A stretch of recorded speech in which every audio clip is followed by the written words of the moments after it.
Hello बच्चों, welcome to our YouTube channel. तो आज हम करेंगे standard 10th maths two geometry का चैप्टर नंबर 1 जिसका नाम है सिमिलैरिटी। हम लोग इसका प्रैक्टिस सेट 1.2 कर रहे थे, जिसके लेक्चर 1 में मैंने आपको एंगल बाइसेक्टर थ्योरम और उसके कॉन्वर्स के सारे क्वेश्चंस करा दिए। अब लेक्चर 2 में हम लोग कोशिश करेंगे कि इसके बाकी के जो क्वेश्चंस है वो खत्म करें। तो बाकी के क्वेश्चन सॉल्व करने के पहले अगर आपने 1.2 का लेक्चर 1 नहीं देखा है तो यहाँ पे आई के बाजू में उसका लिंक आएगा, उस पर क्लिक कीजिए, आपको सिमिलैरिटी के सारे वीडियोस मिल जाएंगे। चलो शुरू करते हैं। तो बेसिक प्रोपोर्शनलिटी थ्योरम बहुत ही ज्यादा सिंपल थ्योरम है। लेट्स से मैंने आपको एक ट्रायंगल दिया, ट्रायंगल ABC, और इसके ऊपर एक लाइन दे दी L जो ये ट्रायंगल को point P and point Q पे काट रही है, और ये वाली लाइन जो है ये नीचे वाली लाइन BC को पैरेलल है। अगर आपको ऐसा ट्रायंगल में दिखा तो आप ट्रायंगल के बारे में एक चीज गारंटी के साथ बोल सकते हैं कि ये ट्रायंगल में देखो यहां पे कट रहा है ना, तो वर्टेक्स ये है, पैरेलल किसको, ये लाइन BC को। ठीक है, तो BC नहीं, BC को छोड़ के दूसरा वर्टेक्स कौन सा है, A से लेके P, AP upon PB will be equal to AQ upon QC। ठीक है, आप गारंटी के साथ बोल सकते हैं। कब बोल सकते हैं? जब एक लाइन ट्रायंगल के ये दो साइड्स को डिस्टिंक्ट पॉइंट्स, डिस्टिंक्ट मतलब अलग अलग, सेम पॉइंट पे नहीं, अलग अलग पॉइंट पे काट रही है। देखो P और Q अलग अलग पॉइंट है और ये वाली लाइन इसको पैरेलल है, तो मैं बोल सकता हूं AP upon PB is equal to AQ upon QC। बस यही है बेसिक प्रोपोर्शनलिटी थ्योरम। आया समझ में? अब इसका कन्वर्स क्या होगा? कन्वर्स ऐसा होगा कि भाई अगर आपको ये दिख रहा है कहीं पे AP upon PB equal to AQ upon QC ऐसा दिख रहा है, तो ये देख के आप बोल सकते हो कि भाई line L is parallel to line BC। आया समझ में? चलो BPT जो कि बेसिक प्रोपोर्शनलिटी थ्योरम है, उस पर कुछ क्वेश्चंस देखते हैं। लेट्स से मैंने आपको ये क्वेश्चन दिया कि line L is parallel to line BC, दिख रहा है ये वाली लाइन L, या ऐसे भी बोल सकते हो PQ is parallel to line BC। आपको QC फाइंड करना है। ठीक है, ये वाला दिख रहा है, ये 2, ये 3, ये 5 दिया हुआ है। तो अगर मुझे पता है कि ये वाली लाइन इसको पैरेलल है, जनरली पैरेलल का ये सिंबल यूज होता है, तो ये अगर पैरेलल है तो मैं बोल सकता हूं कि AP upon PB equal to AQ upon QC। तो अगर मैं यहां पे लिख दूं AP upon PB equal to AQ upon QC, reason क्या लिखेंगे, अभी रफ है इसलिए मैं BPT लिख रहा हूं, नहीं तो बेसिक प्रोपोर्शनलिटी थ्योरम। AP क्या है, AP 2 है, PB 3 है। देखो AP की जगह पे 2, PB के जगह पे 3, फिर AQ के जगह पे 5 और QC के जगह पे QC। QC का वैल्यू चाहिए, QC को इस तरफ ऊपर फेंक दो तो यहां आ जाएगा QC, और ये पूरे को वहां फेंक दो तो इसमें 3 नीचे है वो ऊपर 5 से मल्टीप्लाई हो जाएगा, 2 ऊपर है वहां जाके डिवाइड हो जाएगा, तो मुझे मिलेगा 5 इंटू 3 और नीचे आ जाएगा डिवाइड बाय 2। 5 3 होता है 15 डिवाइड बाय 2। आप चेक कर लो ऐसे 15 डिवाइड बाय 2 करके 7.5 आएगा ना, बराबर, तो आ गया 7.5। तो आप बोल सकते हो भाई QC का वैल्यू है 7.5। क्या यूज किया, BPT। आया समझ में? इतना सिंपल है और यही इसका एप्लीकेशन है। BPT ऐसे ही क्वेश्चन पूछेंगे। अच्छा, ये एंगल बाइसेक्टर थ्योरम से कंफ्यूजन हो रहा है क्या आपको कि ये एंगल बाइसेक्टर थ्योरम जैसा लग रहा है? चलो वो कंफ्यूजन भी क्लियर कर देते हैं। कैसे आएगा देखो। चलो मैंने आपको ये 3 ट्रायंगल दे दिए।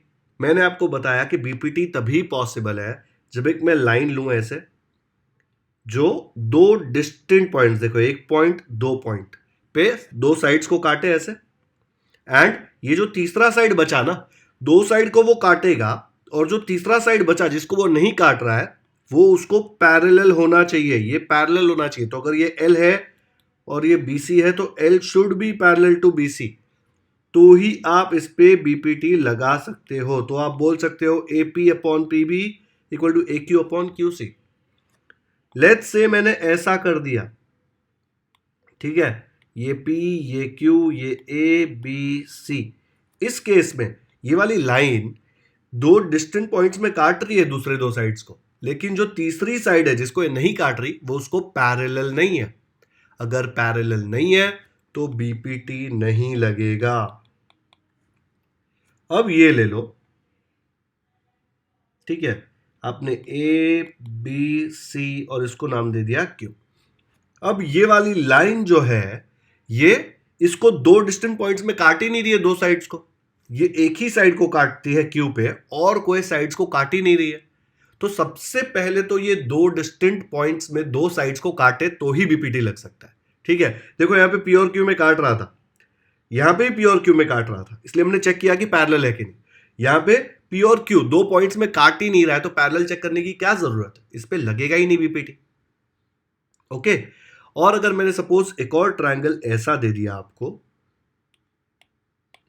एंड उस पे लाइन ऐसे जा रहा है, ठीक है, ये लाइन जो है ए बी सी, ये इसको पैरेलल है, ठीक है, ये नीचे वाली लाइन को पैरेलल है, लेकिन ये इसको काट नहीं रहा है ना दो पॉइंट में, ये इसको काट रहा होता बाकी दो साइड को दो डिस्टिंक्ट दो अलग अलग पॉइंट्स पे, तो हम लोग बीपीटी लगा सकते हैं। यहां पे ये काट ही नहीं रहा है, तो यहां पे भी बीपीटी नहीं लगेगा। आया समझ में?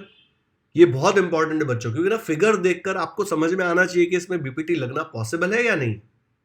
तो बीपीटी लगना सिर्फ तभी पॉसिबल है जब वो दो डिस्टिंक्ट पॉइंट्स में काटेगा, दो साइड्स को, देखो ए बी और ए सी को काट रहा है, और जो तीसरी साइड है बी सी, उसको वो पैरेलल होना चाहिए, ये दोनों पैरेलल होने चाहिए। आया समझ में? ये अपना बीपीटी। चलो क्वेश्चंस देखते हैं। टेक्स्ट बुक में सॉल्व्ड एग्जांपल्स में एक क्वेश्चन दिया हुआ है, इन triangle ABC D parallel BC, देखो डीई जो है वो बीसी को पैरेलल है। ओके, ये इसको पैरेलल है और दो अलग अलग पॉइंट पे काट रही है, कहां पे, ए बी को और ए सी को, और तीसरा जो साइड है उसको पैरेलल है, मतलब बीपीटी लगना पॉसिबल है। डीबी दिया है 5.4, तो हम डीबी के यहाँ पे 5.4 लिख लिया। एडी दिया है 1.8, तो ये 1.8 हो गया। ईसी 7.2, तो ये 7.2 हो गया। एई फाइंड करना है, तो आप सीधा लिख सकते हो कि in triangle ABC DE is parallel to BC, दिया हुआ है क्वेश्चन में। अगर ऐसा है तो बीपीटी लगेगा। बीपीटी लगेगा तो हम क्या बोल सकते हैं, AD upon DB is equal to AE upon EC. सब वैल्यू सब्स्टिट्यूट कर दो, एडी की जगह 1.8, डीबी की जगह 5.4, एई का वैल्यू नहीं पता, ईसी का वैल्यू 7.2। ये एई का वैल्यू चाहिए, इसको इधर रखो, 7.2 को उधर भेज दो, ठीक है, तो क्या आ जाएगा 1.8 इंटू 7.2 अपॉन 5.4। ये स्टेप करने की जरूरत नहीं है, कैंसिल कर दो, सीधा ये 7.2 उधर जाएगा, ठीक है, तो आपको मिल जाएगा 1.8 इंटू 7.2 डिवाइड बाय 5.4। अगर आपको सॉल्व करना है तो आपको डेसिमल पॉइंट यहाँ पे देखना पड़ेगा, क्या आएगा देखो, इसको ऐसे सॉल्व कर सकता हूँ, 18 इंटू 72 अपॉन, देखो अगर मैंने इसको 18 बनाया तो नीचे एक 10 आएगा, 7.2 को 72 बनाया तो उसका भी एक 10 आएगा, 5.4 को अगर मैंने 54 बनाया तो उसका एक 10 ऊपर आएगा। जहां से भी आप डेसिमल निकालो ना, इसका डेसिमल निकालो तो नीचे 10, इसका डेसिमल निकालो तो नीचे 10, ये नीचे वाले का डेसिमल निकाला तो ऊपर कितना डेसिमल निकाला पॉइंट उतना जीरो आना चाहिए। अगर ये 7.25 होता और मैं इसको 725 बनाता तो दो डेसिमल निकलते तो 100 आता। ओके, अब इसको सॉल्व करेंगे, बहुत ही इजीली हो जाएगा, ये जीरो के साथ ये जीरो कट, ये आ जाएगा 9 6 are 54, 9 2 are 18, 6 1 are 6, 6 12 are 72, 12 into 2 हो जाएगा 24, 10 को मत काटना और नीचे बचेगा 10, 24 अपॉन 10 कितना होता है 2.4, तो आ गया 2.4। बस एकदम सिंपल सी एप्लीकेशन है बेसिक प्रोपोर्शनलिटी थ्योरम की। इसमें सबसे डिफिकल्ट पार्ट क्या है पता है, ये लिखना, इतना बड़ा नाम लिखना पड़ता है। चुपचाप प्यार से उसको BP2 बोल देते हैं तो कितना सही लगता है, निकनेम बुला लेते उसका, लेकिन हर बार ये लिखना पड़ेगा। अगर कन्वर्स है तो आगे कन्वर्स भी लिखना पड़ेगा। आ गया समझ में? चलो अब इसका कन्वर्स थ्योरम देखते हैं। कन्वर्स ऑफ बीपीटी क्या बोलता है कि अगर AP upon PB equal to AQ upon QC, ऐसा अगर आपको दे दिया तो आप क्या बोल सकते हैं ये ट्रायंगल के बारे में। बीपीटी में क्या होता था, ये पैरेलल दिया होता था तो हम बोलते थे कि ये हम बोल सकते हैं। अगर ये दिया गया है तो हम बोल सकते हैं कि भाई तो फिर PQ पैरेलल टू BC होगा, PQ पैरेलल टू BC। समझ में आया? ये हो गया कॉन्वर्स। उल्टा हो गया ना, देखो बीपीटी में क्या होता था, बीपीटी में ये इसको पैरेलल दिया हुआ होता था तो हम ये बोलते थे, अगर ये दिया हुआ है तो हम बोलेंगे भाई पैरेलल है।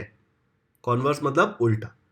तो अगर कोई क्वेश्चन में आपको ऐसे दे दिया और बोला कि फाइंड आउट करो भाई कि ये दो लाइन पैरेलल है कि नहीं, फाइंड आउट करने के लिए हम चेक करेंगे ये रेशियो और ये रेशियो, अगर इक्वल आया तो पैरेलल, नहीं आया तो नहीं है पैरेलल। बस इतना सिंपल है। चलो 1.2 का कोई क्वेश्चन करते हैं। तो 1.2 का फर्स्ट क्वेश्चन हमने लेक्चर 1 में कर लिया, लेक्चर 2 में सेकंड से शुरू करते हैं। सेकंड जो है वो बीपीटी पे बेस्ड है, कॉन्वर्स ऑफ बीपीटी पे। कैसे आएगा देखो, सेकेंड क्वेश्चन दिया है, in triangle P Q R P M is equal to 15। P M मतलब ये वाला पार्ट, तो ये आपको दिया हुआ है 15, P Q equal to 25, P Q मतलब ये पूरा यहां से लेके यहां तक 25, फिर P R equal to 20, P से लेके आर तक ये पूरा 20, and N R equal to 8, N R मतलब इतना सा पार्ट 8। आपको प्रूव करना है या फाइंड आउट करना है, state whether line N M is parallel to side R Q. N M और आर क्यू एक दूसरे को पैरेलल है कि नहीं, ये फाइंड आउट करना है और साथ में रीजन देना है।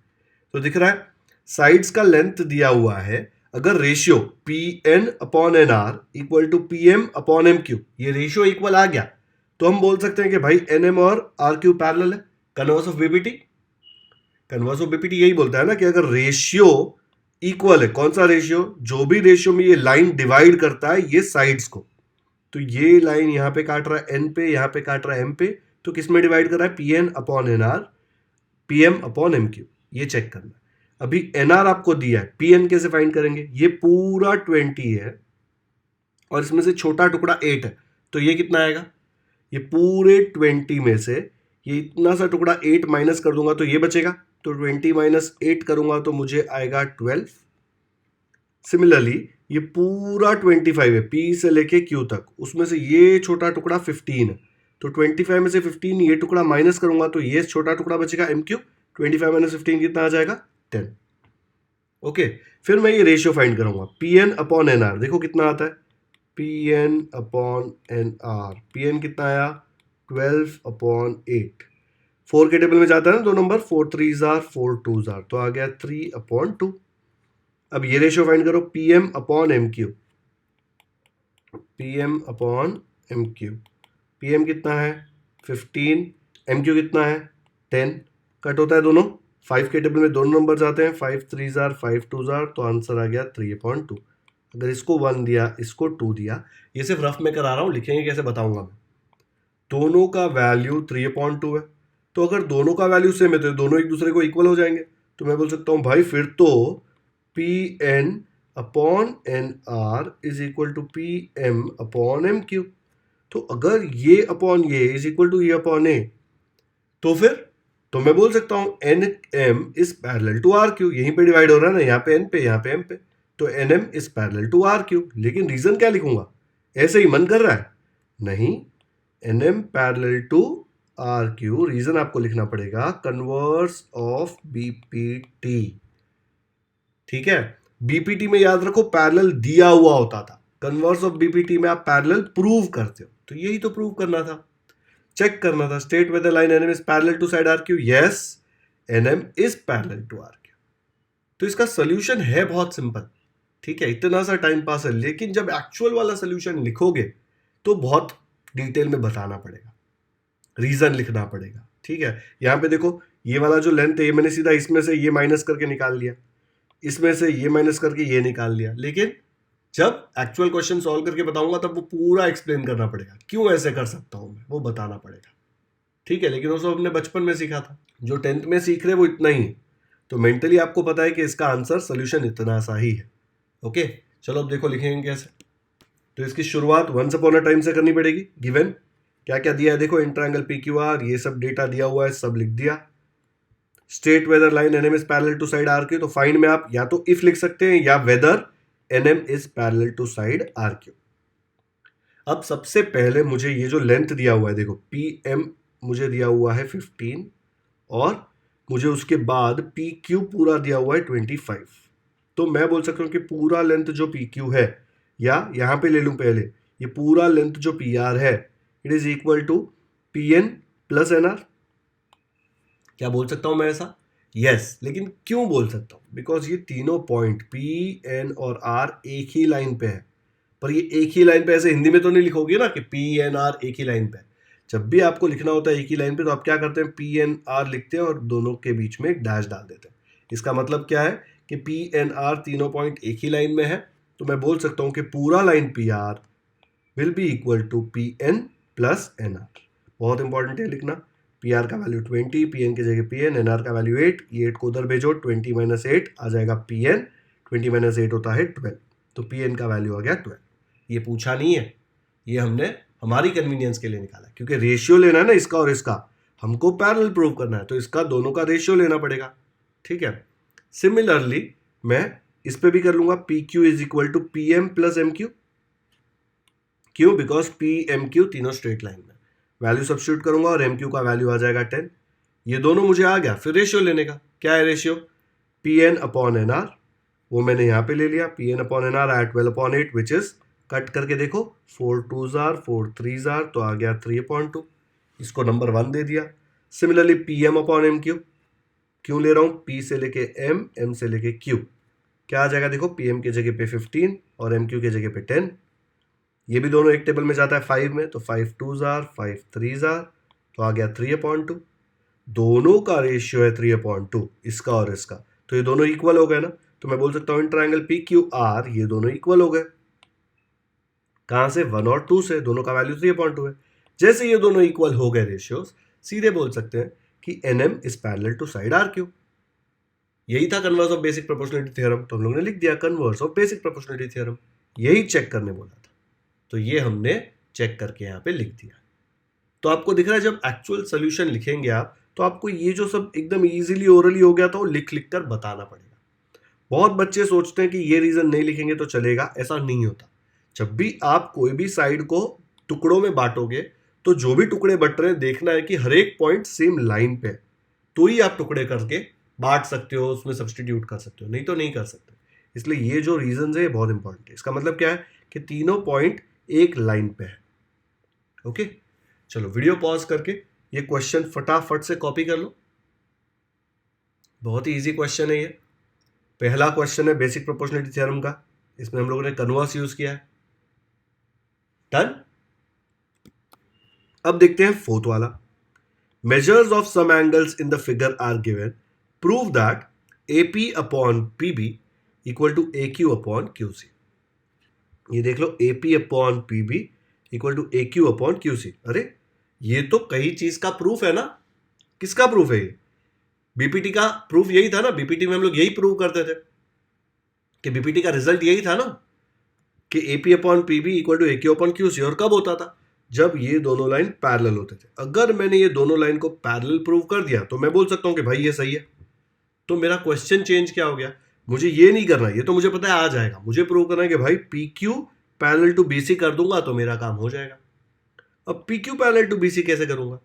देखो यहां पे ये दो मेजर्स दिए हुए हैं, यहां पे 60 डिग्री 60 डिग्री। तो अगर ये दोनों 60 डिग्री है, मतलब ये दोनों एंगल इक्वल है। कौन सा एंगल? ये वाला एंगल और ये वाला एंगल। जिन बच्चों ने मेरा 8th और 9th के वीडियोस देखे हैं उनको पता है कि यहाँ पे उल्टा F बन रहा है भाई, उल्टा F बन रहा है और F के अंदर के एंगल्स इक्वल आ रहे हैं। ठीक है, T भी बोलते हैं, लेकिन मैंने बोला था कि करस्पॉन्डिंग एंगल हमेशा F से याद करो। तो अगर उल्टा F आ रहा है मतलब ये दोनों एंगल करस्पॉन्डिंग एंगल्स, और अगर करस्पॉन्डिंग एंगल्स इक्वल है, देखो दोनों 60 है, इक्वल है, तो मैं बोल सकता हूं PQ is parallel to BC। क्यों बोल सकता हूं PQ is parallel to BC? क्योंकि हमने बचपन में सीखा था कि अगर करस्पॉन्डिंग एंगल्स है और इक्वल है, करस्पॉन्डिंग एंगल्स है वो तो पक्का है, देखो उल्टा F बन रहा है, इक्वल है वो दिया हुआ है, तो मैं बोल सकता हूं कि ये दोनों लाइन पैरेलल है बिकॉज करस्पॉन्डिंग एंगल्स टेस्ट। इसके ऊपर एक पूरा चैप्टर था। ठीक है, तो ये करस्पॉन्डिंग एंगल्स टेस्ट से इक्वल हो गए, पैरेलल हो गए। जैसे ये पैरेलल हुए मैं बोल सकता हूं कि भाई this is true, therefore AP upon PB equal to AQ upon QC। क्यों? BPT। इतना सा सोल्यूशन है, लिखेंगे तब बड़ा आएगा, लेकिन समझ में आया कितना टाइम पास है। तो अगर ये आपको याद नहीं होता ना करस्पॉन्डिंग एंगल्स टेस्ट, कि जब ये करस्पॉन्डिंग एंगल, देखो कहीं पे भी TF उल्टा ऐसे बनेगा ना तो करस्पॉन्डिंग एंगल होता ही है, लेकिन अगर दोनों इक्वल हो गए ना तो ये लाइन और ये लाइन पैरेलल होगी। ठीक है, तो यहां पे देखो इक्वल दिया हुआ है, तो इसलिए ये दोनों लाइन पैरेलल हो गई। जो F, जो उल्टे F के हाथ है ना, ये वाला और ये वाला, ठीक है, ये ट्रांसवर्सल होता है, ये आर्म्स होते हैं, तो ये दोनों आर्म्स पैरेलल है। इजी है ना। चलो देखो अब इसको लिखेंगे कैसे। पहले तो गिवन लिख दिया कि APQ 60 डिग्री, ABC ये एंगल भी 60 डिग्री। प्रूफ क्या करना है? देखो क्वेश्चन में दिया हुआ है AP upon PB equal to AQ upon QC। तो सबसे पहले तो ये दिया हुआ है कि measure angle APQ measure angle ABC दोनों 60 डिग्री है। याद रखो यहाँ पे मेजर लिखा है, जब भी नंबर होता है ना 60 डिग्री एक नंबर है तो हम लोग इक्वल टू साइन यूज करते हैं, इसलिए यहाँ पे मैंने इक्वल टू डाला है और बोला है गिवन। और जैसे ही मैंने मेजर हटाया तो ये शेप्स हो गए ना, एंगल्स मतलब शेप्स, तो शेप्स हमेशा कॉन्ग्रुएंट होते हैं, नंबर्स हमेशा इक्वल होते हैं। देखो ये साइन और ये साइन में डिफरेंस क्या है, ये नंबर्स के लिए यूज होती है, ये शेप्स के लिए यूज होती है। तो ये दोनों कॉन्ग्रुएंट हो गए, देखो सेम नाम लिखा है नीचे, लेकिन यहाँ पे कॉन्ग्रुएंट डाला है क्योंकि मेजर हटा दिया। देखो मतलब ये दोनों एंगल कॉन्ग्रुएंट है। बहुत सारे स्कूल्स में डायरेक्टली ये सब लिखेंगे नहीं और लिखेंगे this is congruent equal to 60 degree, mostly wrong नहीं मिलेगा। लेकिन अगर टेक्निकली सोचो तो उन्होंने एंगल्स कॉन्ग्रुएंट दिया ही नहीं, उन्होंने सिर्फ एंगल्स का मेजर दिया हुआ है कि ये भाई 60 डिग्री है, तो यहाँ पे मेजर दोनों का इक्वल है 60 डिग्री को। आपको चाहिए तो गिवन में भी यहाँ पे मेजर लिख दो, क्योंकि मेजर ही दिया हुआ है। अगर कॉन्ग्रुएंट लिखा होता, खुद बोला होता AP Q congruent to ABC तो ठीक है। तो पहले मैंने बोला मेजर इक्वल गिवन है, मतलब ये दोनों एंगल एक दूसरे को कॉन्ग्रुएंट है। इसके आगे एम मत लिख देना गलती से, एम मतलब मेजर, मतलब नंबर आता है यहाँ पे, number equal to 60 degree, this is shape congruent to this shape. Okay, जैसे ये दोनों एंगल एक दूसरे को कॉन्ग्रुएंट है तो उल्टा एफ बन रहा है, तो मैं बोल सकता हूं ये जो इनके हाथ है पी क्यू और बी सी, ये एक दूसरे को पैरेलल हो गए करस्पॉन्डिंग एंगल्स टेस्ट से। जैसे ये पैरेलल हो गए, हम अपना फेवरेट थ्योरम बीपीटी लगा देंगे यहाँ पे, पर बीपीटी नहीं बुलाएंगे उसको क्योंकि उसको बुरा लगता है, वो बोलता है मुझे पूरे नाम से बुलाओ, मुझे निकनेम नहीं चाहिए। तो हम बोलेंगे P Q parallel to B C है तो A P upon P B equal to A Q upon Q C. Reason क्या लिखेंगे, बेसिक प्रोपोर्शनलिटी थ्योरम। ओके, तो यहां पे रीजन लिख दिया और यही प्रूव करना था। देखो prove that this one, to prove, same मैंने यहाँ पे कॉपी किया। तो हमेशा जब भी प्रूफ पूछा है तो लिखने का hence comma proved full stop. जब भी कुछ फाइंड करने बोला है तो हम लोग उसके ऊपर एक डब्बा बना देंगे। जब भी प्रूफ करने बोला है तो ये हमारे सबसे फेवरेट वर्ड्स है, मतलब हमने इतनी मेहनत करी और उसको प्रूव कर दिया। ठीक है, इसमें सबसे इंपॉर्टेंट पार्ट था ये ब्लू कलर वाला, क्योंकि ये हमने 9th स्टैंडर्ड में किया था और बहुत बच्चे 9th स्टैंडर्ड कोरोना के टाइम पे काफी बच्चों का ये चैप्टर ओमिट भी किया होगा या क्वेश्चंस ओमिट किए होंगे। अगर आपको नहीं आता है तो 9th के मैंने सारे लेक्चर्स अपलोड कर दिए, आप प्लेलिस्ट सेक्शन में जाके देख सकते हैं। बहुत ही इजी वे में मैंने ये corresponding angles, alternate angles, interior angle सिखाया हुआ है। ओके, 8th में भी था, उसमें भी मैंने सिखाया हुआ है। डन, दिख रहा है कितना छोटा सोल्यूशन है, बस यही है बीपीटी, अप्लाई कर दिया हमने। चलो वीडियो पॉज करके कॉपी कर लो। चलो नेक्स्ट करते हैं। 10th क्वेश्चन देख लो। इन द फिगर 1.44, ये वाला फिगर दिया हुआ है, x is any point in the interior of the triangle, ये x बीच में है। Point x is join to vertices of triangle, तो ये पॉइंट x को वर्टाइसेस से जॉइन कर दिया है। देखो segment P Q parallel segment D, ये पी क्यू जो है ये डी को पैरेलल है, तो मैं ब्लू कलर इस पे दे रहा हूं, P Q parallel D, and segment Q R is parallel to segment E F, मतलब ये क्यू आर ग्रीन कलर दिया उसको, is parallel to E F. Fill in the blanks to prove that segment P R is parallel to D F, ये P R ये D F को parallel है, ये prove करना है। दिख रहा है बीपीटी लगेगा, ये एक छोटा ट्राइंगल ले लिया अगर मैंने तो बीपीटी लगेगा इसमें, क्योंकि ये साइड और ये साइड पैरेलल है। बट इसमें ज्यादा दिमाग लगाना नहीं है क्योंकि उन्होंने फिल इन द ब्लैंक्स बोला है। ओके, तो देखो सबसे पहले in triangle x D E मतलब ये वाला ट्राइंगल, ठीक है, P Q parallel D E, देखो पी क्यू और डी पैरेलल है, इसको हम लोग लिख लेते हैं ऐसे, P Q parallel D E, ये क्वेश्चन में दिया हुआ है, तो रीजन बाजू में लिख दो, ये दिया हुआ है ना तो गिवन। ओके, अगर ये ऐसा दिया हुआ है तो ये ट्राइंगल देखो, ये ट्राइंगल में ये वाला लाइन ये साइड और ये साइड को काट रहा है, कहां पे काट रहा है, पी और क्यू पे। तो एक्स से शुरू करो, X P upon P D, देख लो यहाँ पे X P upon P D will be equal to X Q upon Q E. थोड़ा घुमा के देख लो, ऐसे ही ट्राइंगल है ना, देखो ऐसे ट्राइंगल है और यहाँ पे ऐसे लाइन दिया हुआ है, एक्स डी ई काट रहा है पी और क्यू पे और बोला ये पैरेलल है, ये तो गिवन है पैरेलल है। तो X P upon P D, X P upon P D equal to X Q upon Q E, किससे आएगा, बेसिक प्रोपोर्शनलिटी थ्योरम से। पैरेलल दिया तो रेशियो निकालेंगे बेसिक प्रोपोर्शनलिटी थ्योरम से, तो मैं यहाँ पे लिख दूंगा X P upon P D equal to X Q upon Q E.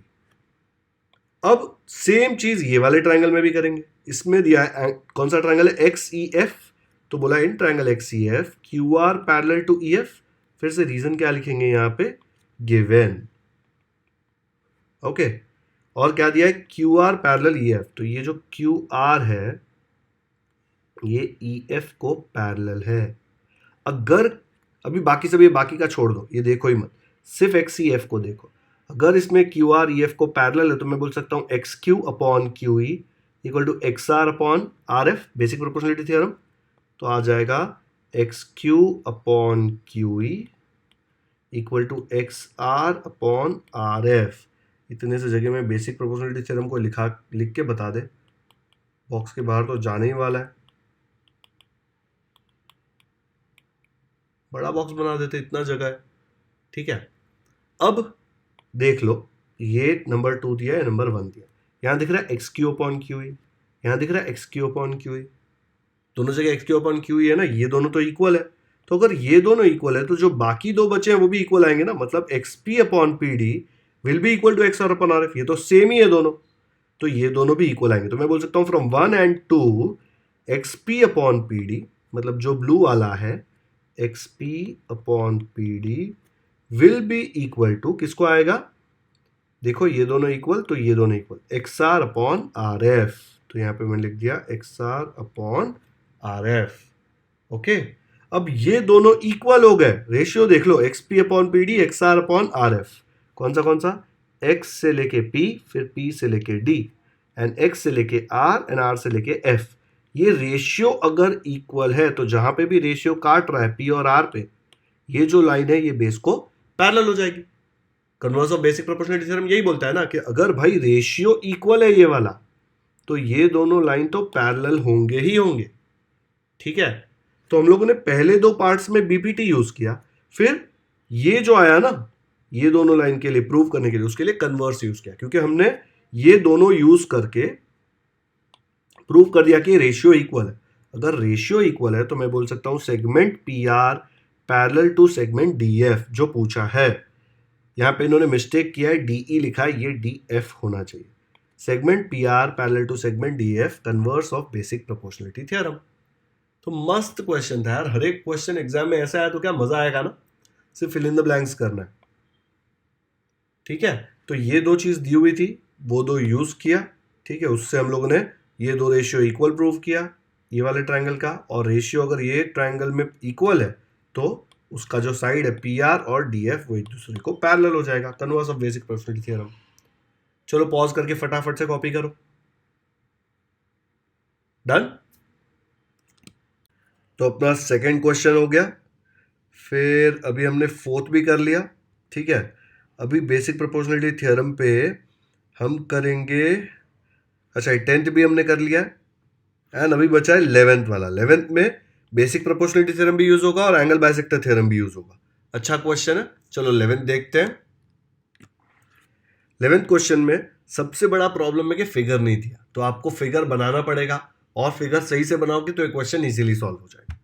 In triangle ABC रे बीडी बाइसेक्ट्स एंगल एबीसी, मतलब ये बीडी जो है ये एंगल एबीसी का बाइसेक्टर है। रे सी बाइसेक्ट्स एंगल एसीबी, तो ये सी एंगल एसीबी का बाइसेक्टर है। If segment A B congruent to A C, A B और ए सी देखो ट्राइंगल के साइड्स हैं, कॉन्ग्रुएंट दिए हुए हैं, then prove that E D parallel to B C. अभी तक हम लोगों ने पैरेलल प्रूव करने के लिए क्या यूज किया है, हम लोगों ने सीबीपीटी यूज किया ना, converse of basic proportionality theorem, तो हम लोग वो यूज करने को ट्राई करेंगे। तो पहले फिगर बना देते हैं। लेट्स से ये है ट्राइंगल ए बी सी, नाम दे दिया मैंने ए बी सी, फिर बोला है ray B D bisects angle A B C. Angle A B C मतलब ये वाला एंगल, इसको बाइसेक्ट कर रहा है बी डी, तो ये कैसे लाइन बना दिया, थोड़ा ऐसे ले लेता हूँ। ठीक है, ये है बी डी और ये सेम एंगल। फिर ray C E bisects angle A C B, A C B मतलब ये वाला एंगल, और सी ई उसको बाइसेक्ट कर रहा है, तो हम लोग यहाँ से एक लाइन बना देते हैं। ठीक है, ये उसको बाइसेक्ट कर रहा है, क्या नाम है इसका, इसका नाम है ई। आपको प्रूव करना है E D parallel B C, पहले तो ई डी बनाना पड़ेगा, तो ये ई डी इधर इनको ज्वाइन करके बना दिया। ये जो लाइन है ये नीचे वाले बी सी को पैरेलल है। दिख रहा है क्लासिक केस है कॉन्वर्स ऑफ बीपीटी का। कॉन्वर्स में क्या करते थे, देखो एक बार, कन्वर्स ऑफ बीपीटी में हम लोग को यही प्रूव करना होता था ना, P Q parallel to BC. तो दिया क्या होता था, ये वाला ratio AP upon PB is equal to A Q upon QC. तो मुझे अगर ये मिल गया तो ये तो ऑटोमेटिकली आ जाएगा बिकॉज ऑफ दिस थ्योरम। तो ये वाले क्वेश्चन में मुझे कहीं से तो ये लेकर आना है। ओके, तो अभी हम लोग ट्राई करते हैं इसमें सॉल्व करने का। अब इसको है ना थोड़ा हम लोग मॉडिफाई करते हैं ताकि आपको समझ में आ जाए। सेम फिगर मैं यहाँ पे कॉपी कर रहा हूँ। ओके, और जो फालतू की चीज़ें हैं ना पहले वो इरेज कर रहा हूँ ताकि आपको ये ईजी लगे। अब देखो, BD जो है वो एंगल ABC का बाइसेक्टर। तो एंगल बाइसेक्टर थ्योरम क्या बोलता था, बाइसेक्टर B से शुरू हो रहा है ना, तो हम बोलेंगे BA अपॉन दूसरी साइड क्या है BC is equal to, D पे खत्म हो रहा है एंगल बाइसेक्टर, तो DA अपॉन DC। बोल सकता हूं ना मैं ये। ओके, ये हो गया हमारा 1। पक्का समझा। अभी सेम डायग्राम में वापस नीचे कॉपी पेस्ट करता हूं और इस बार दूसरा बाइसेक्टर देखते हैं हम लोग। ये इरेज कर देते हैं। ओके, अभी आपको पता है कि ये और ये भी इक्वल है, क्वेश्चन में दिया हुआ है C बाइसेक्टर है। तो अगर C बाइसेक्टर है तो मैं क्या बोल सकता हूं, CA, ये D इरेज कर दो, कंफ्यूजन चाहिए ही नहीं, CA अपॉन CB। कहां खत्म हो रहा है बाइसेक्टर, E पे, तो E से A की तरफ जाऊंगा बिकॉज यहां भी A गया था, EA अपॉन EB। रफ में करा रहा हूं इसलिए शॉर्ट फॉर्म लिख रहा हूं, ये एंगल बाइसेक्टर थ्योरम, ये भी एंगल बाइसेक्टर थ्योरम। ठीक है, ये इसको नंबर दे दिया 2। तो ये दो चीजें हमको एंगल बाइसेक्टर थ्योरम से आ गई। अच्छे से देखो यहां पे, इधर BC इधर भी BC, CB लिखा है लेकिन CB और BC सेम होता है। यहां पे AB और यहां पे C है, बट आप क्वेश्चन देखो तो AB और AC तो इक्वल है। AB और AC इक्वल मतलब ये वाला और ये वाला तो इक्वल है, और ये तो ऑलरेडी इक्वल था। तो ये पूरा जो लेफ्ट साइड है वो एक दूसरे को इक्वल हो जाना चाहिए ना। देखो क्वेश्चन में दिया हुआ है AB is congruent to AC। ठीक है, ये अपना थर्ड है। तो अगर ये कॉन्ग्रुएंट है तो ये AB के जगह पे मैं AC लिख सकता हूं ना, AC को CA भी बोल सकते हैं। तो देखो CA upon BC, CA upon BC, ये BC ही है, दोनों सेम हो गए ना लेफ्ट हैंड साइड में। तो अगर लेफ्ट हैंड साइड सेम तो राइट हैंड साइड सेम, तो ये राइट हैंड साइड वाले दोनों इक्वल हो जाएंगे। तो मैं क्या बोल सकता हूँ, ओके, तो फिर DA upon DC is equal to EA upon EB। ये आ गया फ्रॉम 1 2 3। ठीक है, अब ये मिल गया तो अपना काम खत्म। देखो क्या मिला मुझे, ये बहुत ही इंपॉर्टेंट है ये। देखो इसको ऊपर आप बड़े फिगर के साथ देखोगे तो आपको समझ में आ जाएगा। DA, यहां देखो DA upon DC is equal to EA upon EB। दिख रहा है, ED यहां पे काट रहा है दोनों को, ये वाली लाइन और ये वाली लाइन को, और ये वाला रेशियो इज इक्वल टू ये वाला रेशियो। तो हम सीधा बोल सकते हैं कि ये जो लाइंस हैं ये एक दूसरे को पैरेलल है। कौन सा theorem, converse of BPT theorem. अगर डिफिकल्टी लग रहा है तो इसको ऐसे लिख देखो, देखो DA को लिखो AD और DC को DC। ठीक है, इसको आपको चाहिए तो राइट में लिख दो, और ये EA लिखा है ना, यहां पे देखो E है, उसको लिख दो AE, और EB दिखा है, देखो सिर्फ EA को मैंने A लिख दिया, बस यही है ना बीपीटी। देखो AE EB AD DC। तो अगर ये इक्वल है तो कन्वर्स ऑफ बीपीटी से मैं बोल सकता हूं ED पैरेलल BC। ये स्टेप दिखाने की जरूरत नहीं है, सिर्फ कुछ बच्चों को कंफ्यूजन होता है कि अरे सर AD की जगह DA लिख दिया है। AD और DA दोनों सेम होता है। ठीक है, सिर्फ उल्टा लिखने का तरीका अलग है, बस यही है इसका सोल्यूशन। तो पहले मैंने क्या किया, ये वाला बाइसेक्टर दिया था उस पर एंगल बाइसेक्टर थ्योरम लगाया, फिर ये वाला बाइसेक्टर दिया था उस पर एंगल बाइसेक्टर थ्योरम लगाया, फिर ये कॉन्ग्रुएंस जो है वो गिवन था क्वेश्चन में, वो यूज करके बता दिया कि लेफ्ट साइड तो इक्वल है तो राइट साइड भी इक्वल है। लेकिन अगर राइट साइड इक्वल है तो मैं सीधा बोल सकता हूं कि ED parallel BC converse of BPT theorem. Okay, अब देखते हैं इसको लिखते कैसे हैं। देखो पहले तो कहानी लिखनी पड़ेगी, रे BD बाइसेक्ट्स एंगल ABC, रे CE bisects angle ACB and segment AB congruent AC। तो प्रूफ क्या है, ED पैरेलल BC। प्रूफ शुरू किया कैसे, इन ट्रायंगल ए बी सी, ये जो बी डी है, बी डी ये बाइसेक्ट कर रहा है एंगल ए बी सी को। अच्छा, कलर का थोड़ा इशू हो रहा है ना, ब्लू कलर यहाँ पे यूज किया और ब्लू इधर दिख रहा है, कंफ्यूजन हो रहा है। चलो कलर चेंज कर देते हैं, देख लो यहाँ पे। तो बी डी जो है वो क्या कर रहा है, वो बाइसेक्ट कर रहा है ए बी सी को। तो सिर्फ ये वाली लाइन्स को देखो, दूसरा फिगर बनाने की जरूरत नहीं है। बी से शुरू हो रहा है, तो B A upon B C is equal to D A upon D C, angle bisector theorem. Similarly जब मैं ये वाला यूज करूंगा सी बाइसेक्ट ए सी बी, तो क्या बोलूंगा, C A upon C B is equal to E A upon E B. ये वाला पॉइंट ए है देखो, तो ये लिख दिया एंगल बाइसेक्टर थ्योरम से। और आप देखेंगे तो बी सी सेम है, ऊपर ए बी और ए सी है, पर ए बी और ए सी तो कॉन्ग्रुएंट है, देखो गिवन है। तो थर्ड पॉइंट लिख दिया, but segment A B congruent to segment A C. तो आप देखेंगे तो ये वाला पार्ट इक्वल टू दिस, ये वाला पार्ट इक्वल टू दिस, तो ये पूरा लेफ्ट साइड इक्वल हो गया ना। अगर लेफ्ट साइड इक्वल है तो राइट साइड भी इक्वल आ जाएगा। तो मैं बोल सकता हूं D A upon D C equal to E A upon E B. कहां से आया, ये तीनों यूज किया, 1 2 और ये 3। ओके, जैसे ये इक्वल हो गया मैं बोल सकता हूं कि E D parallel B C. क्यों, क्योंकि ये वाला रेशियो ना देखो, D A upon D C E A upon E B.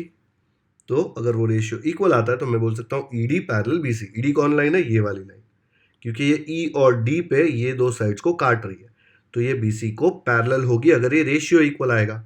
Ratio equal है इसलिए parallel, converse of basic proportionality theorem. पूरा सोल्यूशन एक बार अच्छे से देख लो, बहुत ही सिंपल है ये। इसमें दो प्रॉपर्टीज यूज करी, angle bisector property, angle bisector theorem and converse of basic proportionality theorem. अगर आपको डाउट है कि एंगल बाइसेक्टर प्रॉपर्टी लिखना है, थ्योरम लिखना है, टेक्स्ट बुक के सॉल्व एग्जांपल्स में एंगल बाइसेक्टर थ्योरम लिखा है, तो हम लोग थ्योरम ही लिखेंगे हर जगह। ओके, कॉपी कर लो नोटबुक में फटाफट से। डन। तो ये जो स्टार मार्क क्वेश्चन है 11, ये भी हमारा यहाँ पे खत्म होता है। ओके, तो अभी हमारा क्या बचा है इसमें, एक बार देख लो। अभी हमारा सिर्फ इसमें बचा है क्वेश्चन नंबर 7, क्वेश्चन नंबर 5, बस 2 ही क्वेश्चन बचे। वो 2 क्वेश्चन एक अलग प्रॉपर्टी पे बेस्ड है, तो नेक्स्ट लेक्चर में मैं क्या करूंगा, वो प्रॉपर्टी भी आपको सिखा दूंगा, फिर वो प्रॉपर्टी को हम लोग अप्लाई कर लेंगे 2 क्वेश्चन में, तो हमारा जो प्रैक्टिस सेट 1.2 है वो खत्म हो जाएगा।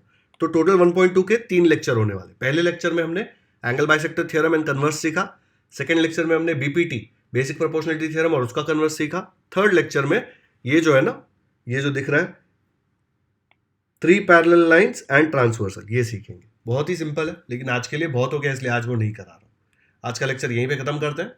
वीडियो पसंद आया तो लाइक जरूर करें, लिंक अपने दोस्तों के साथ व्हाट्सएप पर शेयर करें ताकि उनका भी प्रैक्टिस सेट 1.2 अच्छे से हो जाए। अगर आपने हमारे चैनल को ऑलरेडी सब्सक्राइब कर दिया है तो थैंक यू। पहली बार चैनल पे आ रहे हो और वीडियो अच्छा लगा है तो कर दो सब्सक्राइब। हम लोग ऐसे ही एकदम डिटेल में पूरे 10th स्टैंडर्ड का अलजेब्रा ज्योमेट्री खत्म करने वाले हैं।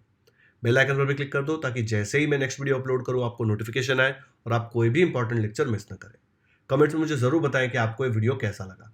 आप जब भी कमेंट करते हैं तो मुझे बहुत मोटिवेशन आता है और ज़्यादा वीडियोस बनाने का, तो कमेंट करते रहिए। कोई फीडबैक है तो वो दीजिए ताकि नेक्स्ट लेक्चर में वो फीडबैक यूज़ करके मैं वीडियो और भी अच्छा बना सकूं। Thank you so much for watching this video.